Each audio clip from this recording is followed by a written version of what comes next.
Welcome to Bungalows for Bachelors, number 17. Today we are going to talk about siding, and it's going to be exciting. So we're going to get into it. Share my screen. Oops. Well, it's a good thing that's there. I'm going to have to cut this out in post now. Gosh darn it. Hi, you guys. Okay. I don't know if you could see that, but I could. It's going to show up on the screen recording. All right. So, phase 3, building enclosure, siding. I need to get into the presentation. Wow. I'm really struggling on this one. All right. What is siding? Siding, generally speaking, is the cladding you're going to add to the exterior of your wall assembly. When you're building your house, it's going to be the last thing that you put on. That's going to be the thing you paint, the thing that looks pretty, the thing that makes the house look like a house. So what's the purpose of siding? Well, there's many purposes, but one of them is to protect your house from the ultraviolet rays of the sun. Ultraviolet rays from the sun degrade a lot of natural materials and a lot of, well, pretty much all materials. And if you were to leave your like house wrap or your waterproof membrane stuff exposed to the ultraviolet rays, that stuff would be destroyed in a very short amount of time. They would just degrade and fall apart. So we add this extra cladding to protect from that. We also add it to block a majority of the rainwater from getting to our waterproof layer, because the more rainwater we keep off of that, the less problems we're going to have with water. So it's going to do most of the shedding of the water. And it's also going to protect your house from wind-thrown objects. So when there's storms and things fly and, God forbid, hurricanes and stuff like that, the cladding is going to be another layer that is going to be pretty sturdy usually. And it's going to take impacts from things without damaging your waterproofing or your airproofing, air sealing layers. So that's also what it does. And of course, it's the final layer. So it's got to look nice, and it's going to make your house look like a home. So that's a very important part that should not be ignored. So it's got to look nice. So what types of siding do we have? And I use the word siding fluidly here to refer to this exterior cladding layer. It's not, normally when you say siding, you're referring to fiber cement or wood. But types of siding, first of all, fiber cement. This one's probably one of the most common. And these days it's one of the best bang for the bucks. And it is a very long lasting material, and it's just used by a lot of builders and developers because it's long lasting, relatively inexpensive, and pretty easy to install. Wood siding is rarely used now because of the nature of the other materials that we have access to, and the fact that wood's expensive to use as a cladding material. It's if you were to find a wood that would last a long time, like cedar, it would be expensive to cover that much square footage in cedar. But we'll talk about that a little bit later. Masonry is another type of siding, and the basic two types of masonry are stone and brick. And the top photo there, you're looking at brick. And the basic premise here is you are going to use bricks or stones as your main material, and you're going to interlock them and glue them together with a grout that's going to, fill all the gaps and spaces in between, create a nice big solid thing, nice big solid veneer. Normally, masonry is a veneer that goes on the outside of the house, and by veneer, I mean it's non-structural. When you see a brick wall in a house these days, it's not holding weight. It's literally just standing there, sitting on your foundation with some metal ties strapping it back to the wall. And at some point, it just stops and doesn't go any higher up in your soffit area under your eave. So it's not like back in the old days when people would make walls out of brick itself. That's not what this has done. It's not like castles with stone walls. It's just for looks and for the other purposes of siding. Vinyl siding used to be a thing. It is extremely outdated, and you pretty much are going to have a hard time coming across it nowadays because there are so many other better options. But it used to be the thing. It's basically a bunch of vinyl sheets that look like, you could shape vinyl into a lot of things, but most of it was lap siding and just kind of hung on some nails you attached, and it would kind of melt in the heat if it got too hot, if you got the grill too close, and it was, you could cut it with scissors, and it's just kind of not a good material. So it's been outdated for some time now, but I figured I'd mention it. Engineered wood products. This is a large category nowadays because it's basically the people who want to compete with fiber cement but they don't want to use real wood, or they don't want to use like natural wood product. So what they do is they grind the wood down into little fibers and pulps and things and combine it with different glues and different materials and different composites and different things to make it into different products.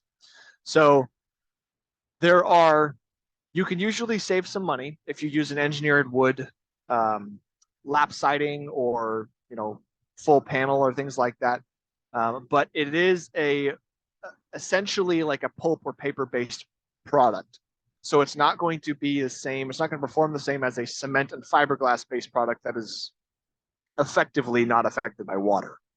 So when you use these engineered wood products, you have to make sure they're painted well and that they are repainted when they need to be, because the paint layer is going to be the thing that protects them well.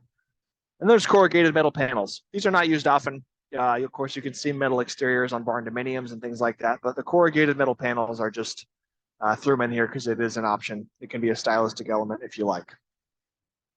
So fiber cement.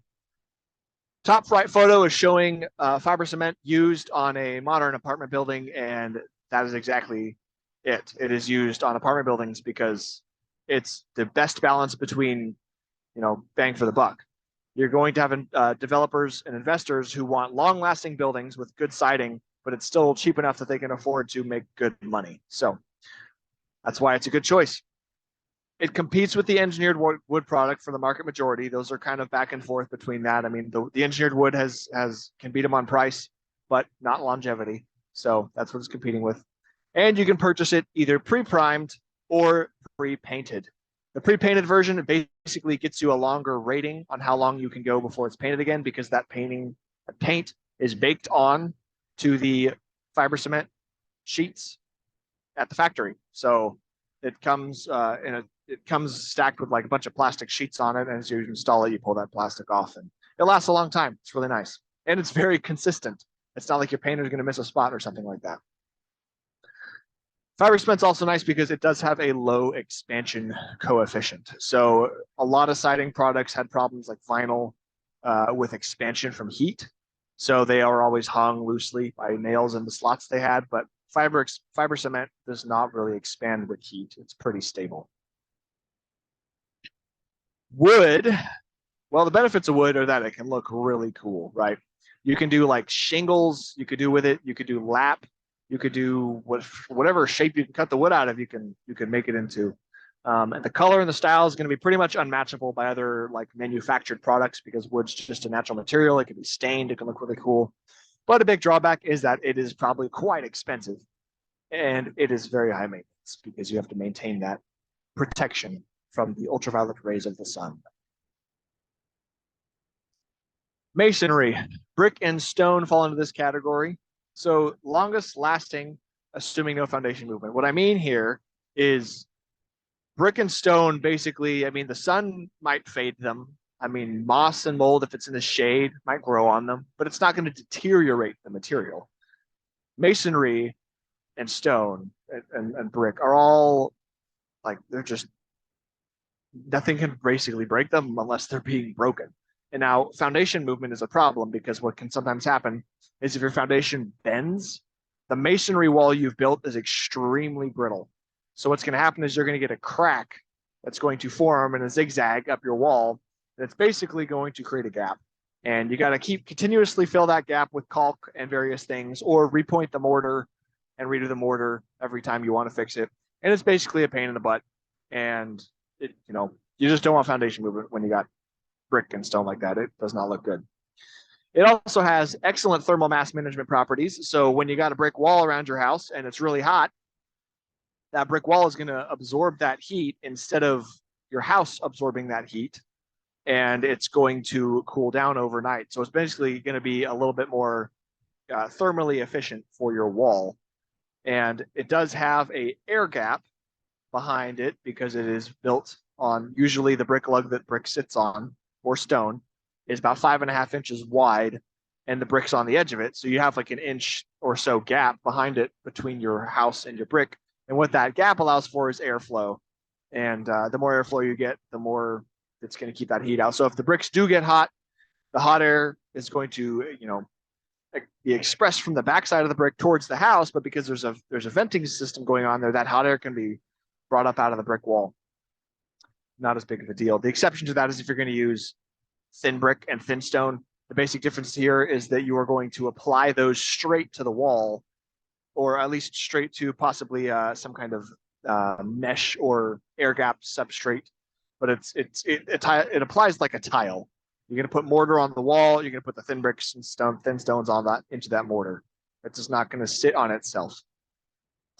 And the other drawback that can happen when you have a masonry veneer on the outside of your structure is if you're in a place with expansive soil, you're going to need a heavier duty foundation because it's a ton of weight. And imagine like a 2-story brick wall. That's ridiculous. So your concrete foundation, if you've got a slab on grade foundation, your beams are going to be a little bit deeper. You're going to have more steel in them.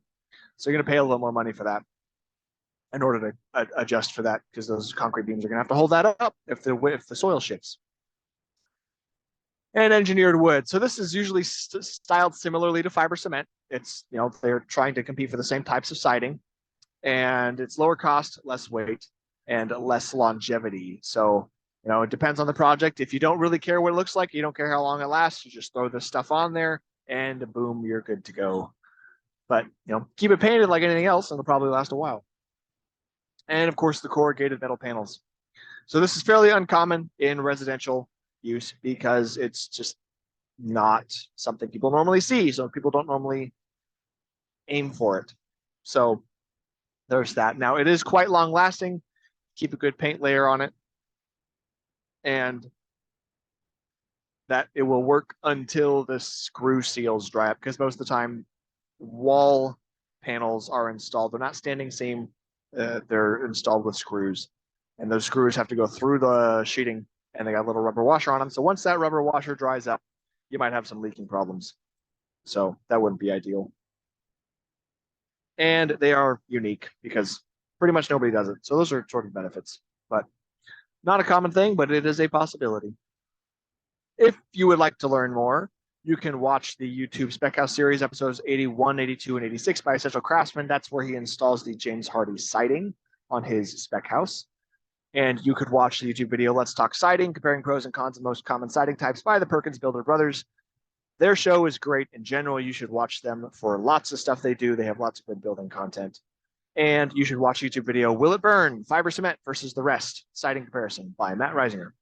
That's a cool video because you really see how capable fiber cement is at being so good at so many things, including not catching on fire, which does matter if your neighbor's house is on fire and yours, you don't want it to catch on fire. Use fiber cement.